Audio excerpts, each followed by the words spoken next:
डरावनी पत्नी। फुर्सतगंज नाम के एक शहर में मंगत अपने परिवार के साथ रहता था। मंगत की पत्नी सुनीता ने अभी कुछ महीनों पहले ही एक सुंदर बेटे को जन्म दिया था, जिससे अब मंगत की जिंदगी खुशियों से भर गई थी। सुनो, बच्ची और घर का काम दोनों एक साथ करना मुश्किल हो जाता है। फिर काम में देरी होती है तो आपको भी दिक्कत होती है। क्यों ना हम कुछ समय के लिए किसी को मदद के लिए रख लें? ठीक है। मंगत और सुनीता ने यह निर्णय लिया ही होता है कि कुछ दिनों बाद शांता वहां काम मांगने आती है और मंगत शांता को अपने घर में काम पर रख लेता है। शांता कुछ ही दिनों में घर का सारा काम ठीक तरह से संभाल लेती है, जिससे सुनीता को अपने और बच्चे के लिए अच्छा खासा वक्त मिलने लगता है। एक सुबह सुनीता जॉगिंग के लिए घर से बाहर जा रही होती है, तभी दरवाजे के सामने उसे कुछ चमकता हुआ रखा दिखाई देता है। वो उसके पास जाती है। अरे, ये नींबू तो सोने की तरह चमक रहा है। कहीं सच में सोने का नींबू तो नहीं? रख लेती हूँ, बाद में इसकी जांच करा लूंगी। सुनीता नींबू को उठाकर अपनी अलमारी में रख देती है और जॉगिंग पर चली जाती है। दिन बीतता है, सब काम सही से चल रहे होते हैं। रात को सब खाना खा के सो जाते हैं, लेकिन बीच रात करीब 1 बजे सुनीता अचानक अपने बिस्तर से उठ खड़ी होती है और अपने बच्चे को लेकर घर के बाहर मौजूद कुएं के पास पहुंच जाती है। बच्चा जोर जोर से रो रहा होता है, जिसकी आवाज़ से मंगत की नींद भी खुल जाती है। अरे अरे, ये कहाँ रो रहा है? मंगत इधर उधर देखता है, पर बच्चा कहीं ना दिखने पर वो आवाज़ सुनते हुए दरवाज़ा खोल घर से बाहर निकल जाता है और सामने का नज़ारा देख उसकी आंखें फटी की फटी रह जाती है, जहां सुनीता बच्चे को गोद में लिए कुएं की दीवार पर खड़ी थी। ठहर जाओ सुनीता, ये तुम क्या कर रही हो? सुनीता मंगत की ओर देखकर कुछ अजीब तरह मुस्कुराने लगती है। मंगत तेजी से भागकर उसके पास जाता है और बच्चे को छीनकर सुनीता को दीवार से नीचे उतारता है। तुम्हारा दिमाग खराब हो गया है क्या? तुम बच्चे को लेकर यहाँ क्यों आई? आखिर तुम करना क्या चाहती थी? मंगत ये बोल ही रहा होता है कि सुनीता बेहोश हो जाती है। सुनीता की हालत देख मंगत को कुछ समझ में नहीं आता। वो उसे उठाकर कमरे में ले जाता है। आज से पहले सुनीता ने ऐसा कुछ नहीं किया।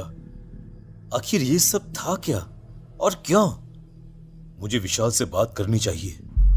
अगले दिन मंगत अपने मनोवैज्ञानिक दोस्त विशाल को फोन करके उसे सारी बात बताता है, जिसके कुछ ही देर बाद विशाल उनके घर पहुंच जाता है और सुनीता से बात करके उसके मन की दशा जानने की कोशिश करने लगता है।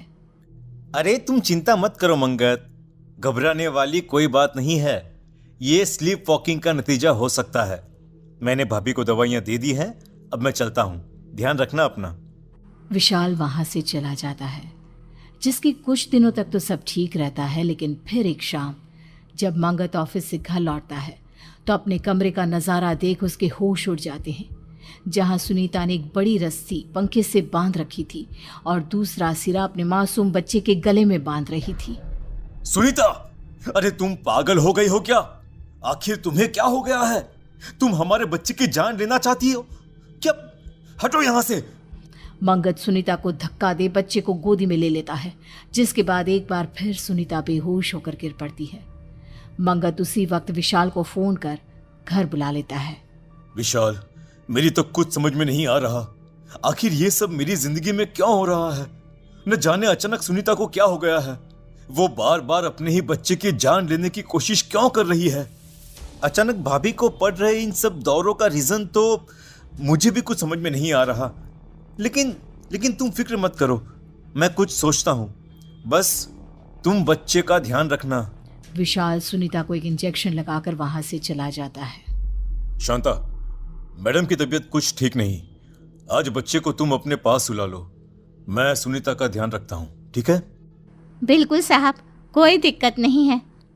शांता बच्ची को लेकर अपने कमरे में चली जाती है और सब सो जाते हैं।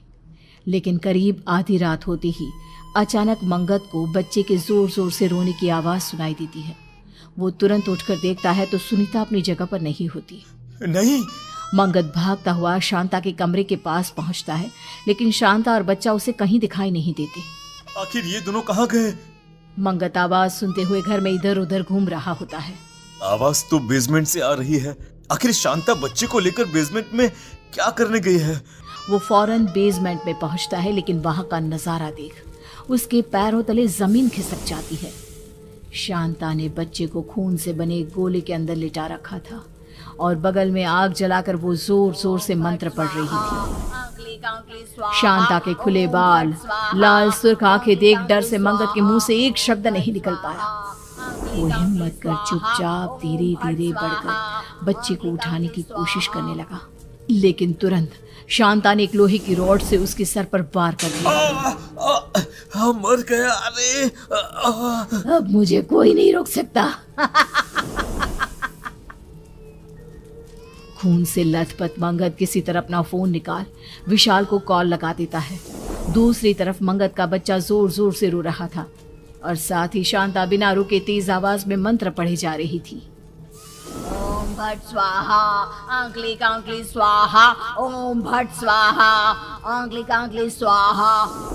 कुछ देर बाद विशाल वहां आता है, पर शांता अपने मंत्रों में इतनी मग्न होती है कि उसका ध्यान उस पर नहीं जाता और इसी का फायदा उठाकर वो चुपके से लोहे के डंडे से शांता पर वार कर देता है और लपक कर उसे पकड़ रस्सी से बांधने लगता है।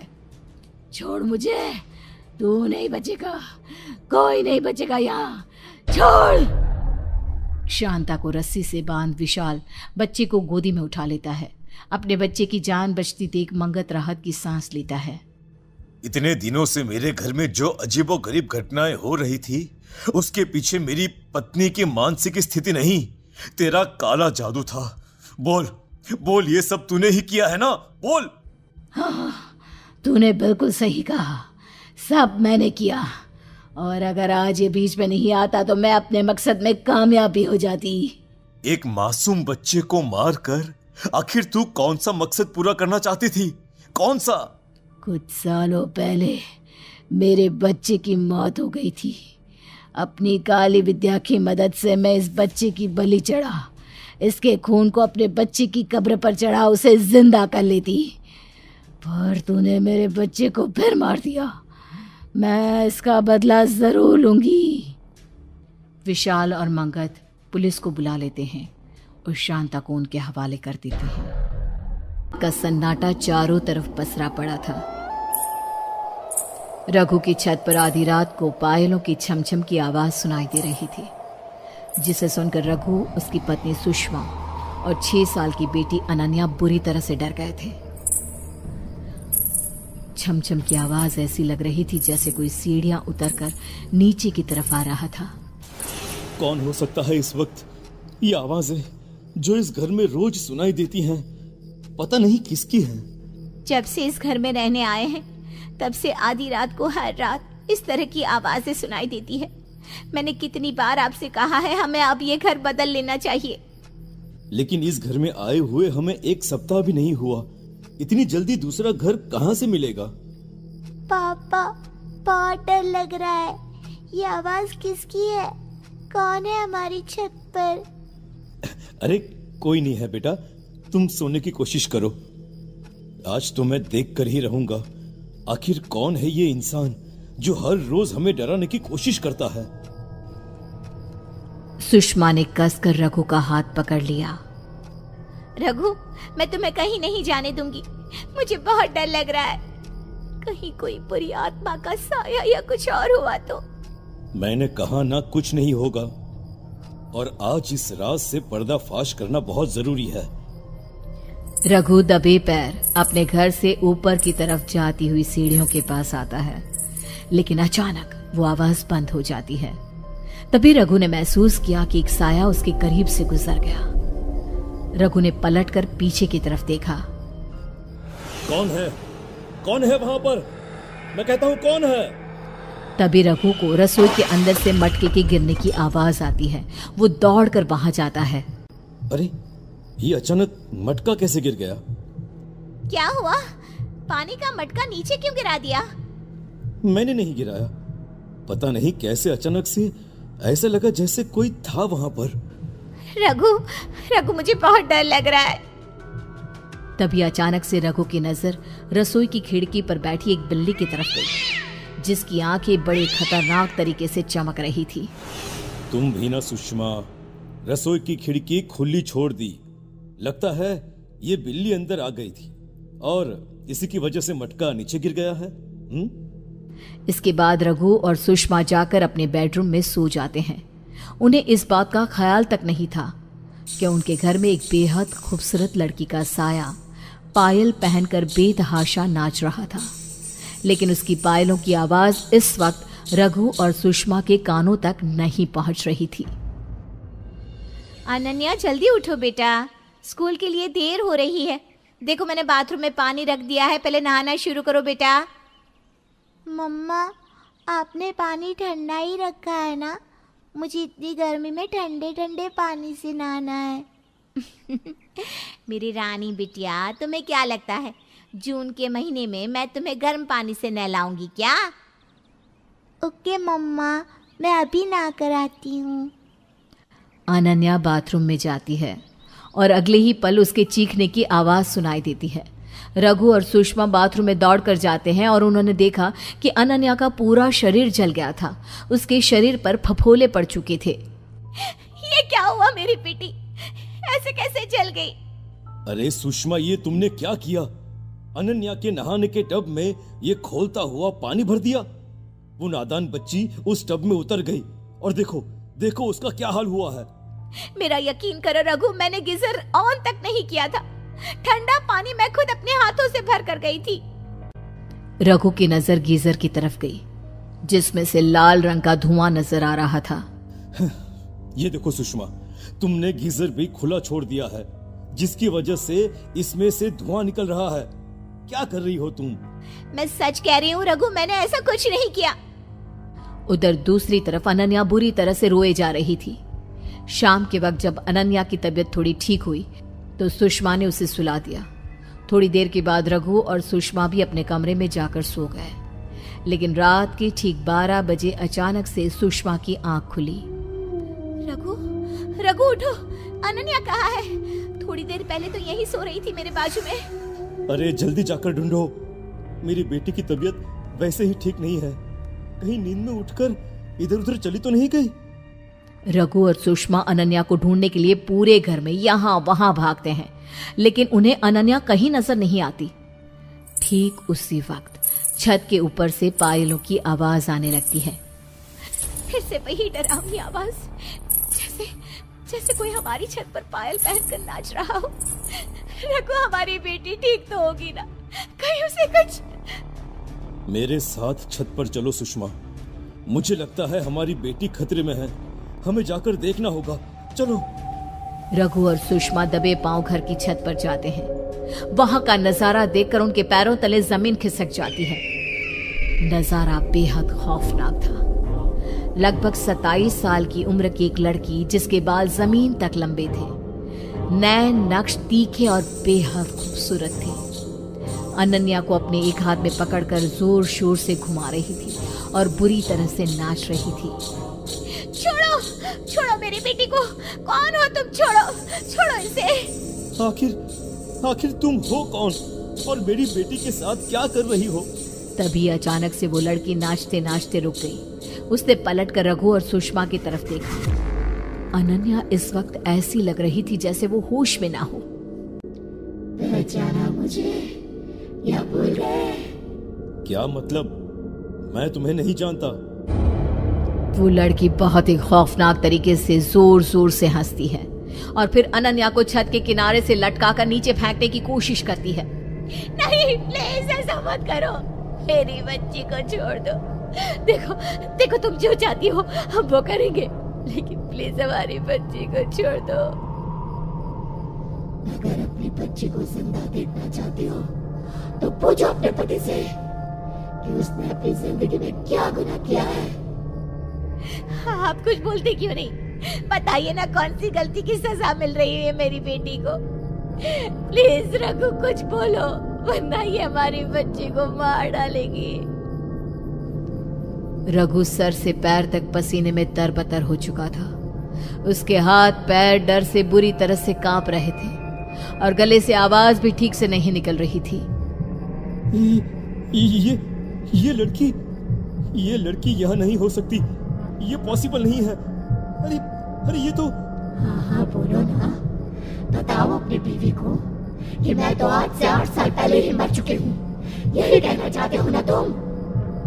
क्या मतलब? तुम मर चुकी हो, लेकिन तुम तो हमारी आंखों के सामने खड़ी हो। सच्चाई सुनना चाहती हो तुम? सुनो, तुम्हारे पति ने कॉलेज के टाइम पर मेरे साथ इतनी रैगिंग की, मेरा इतना अपमान किया, इतना मजाक उड़ाया, अपने दोस्तों के साथ मिलकर मेरे साथ वो किया, जिसकी वजह से मुझे अपनी जान देनी पड़ी। रघु, क्या ये जो कह रही है वो सच है? और अगर ये मर गई है तो इस तरह हमारी आंखों के सामने नजर क्यों आ रही है? मुझसे गलती हो गई, बहुत बड़ी गलती हो गई मुझसे। मुझे तुम्हारे साथ वो सब नहीं करना चाहिए था। अब प्लीज प्लीज मेरी बच्ची को छोड़ दो उसे। जानते हो रघु, इंसान के पाप लौट कर उसके सामने जरूर आते हैं। जिस घर में तुम रहने के लिए आए हो ना, दरअसल वो मेरा ही घर है। मेरी मौत के बाद सदमे की वजह से मेरे माँ बाप भी मर गए, लेकिन मेरी आत्मा हमेशा से इस घर में ही रहा करती थी, क्योंकि मैं मरना नहीं चाहती थी, लेकिन तुम्हारी वजह से मुझे मरना पड़ा। देखते ही देखते उस लड़की का खूबसूरत शरीर सड़ने लगा। उसके पूरे शरीर में बड़े बड़े कीड़े बिलबिलाने लगे। ये देखकर सुषमा और रघु की डर के मारे हालत खराब हो गई। देखो मैं मानता हूँ मुझसे बहुत बड़ी गलती हुई है। मैं तुम्हारा घर भी छोड़कर चला जाऊंगा, लेकिन प्लीज प्लीज मेरी बच्ची को छोड़ दो। लेकिन उस लड़की ने देखते ही देखते अनन्या को छत से नीचे फेंक दिया और गायब हो गई। रघु और सुषमा अपनी बच्ची को बचाने के लिए दौड़कर नीचे पहुंचे, लेकिन वहां पर कोई भी नहीं था।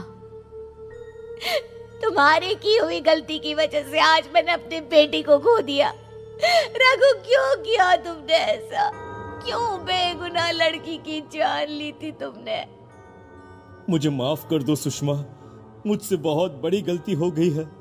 मैं जानता हूँ मुझे वो सब नहीं करना चाहिए था। उसके बाद रघु सुषमा को घर के अंदर ले जाता है, लेकिन ये देखकर उन दोनों के होश उड़ जाते हैं कि अनन्या तो अपनी जगह पर सोई हुई थी। इसका मतलब उसने हमारी बच्ची को छोड़ दिया। हमारी बच्ची ठीक है। सुषमा प्यार से अपनी बेटी के सर पर हाथ फैलाने लगती है, लेकिन अनन्या की आंखें अजीब तरीके से चमक रही थी और वो खौफनाक तरीके से एकटक खिड़की की तरफ देख रही थी, जहां पर उस लड़की का साया खड़ा मुस्कुरा रहा था, जिसे देख अनन्या भी अजीब खौफनाक तरीके से मुस्कुराने लगी।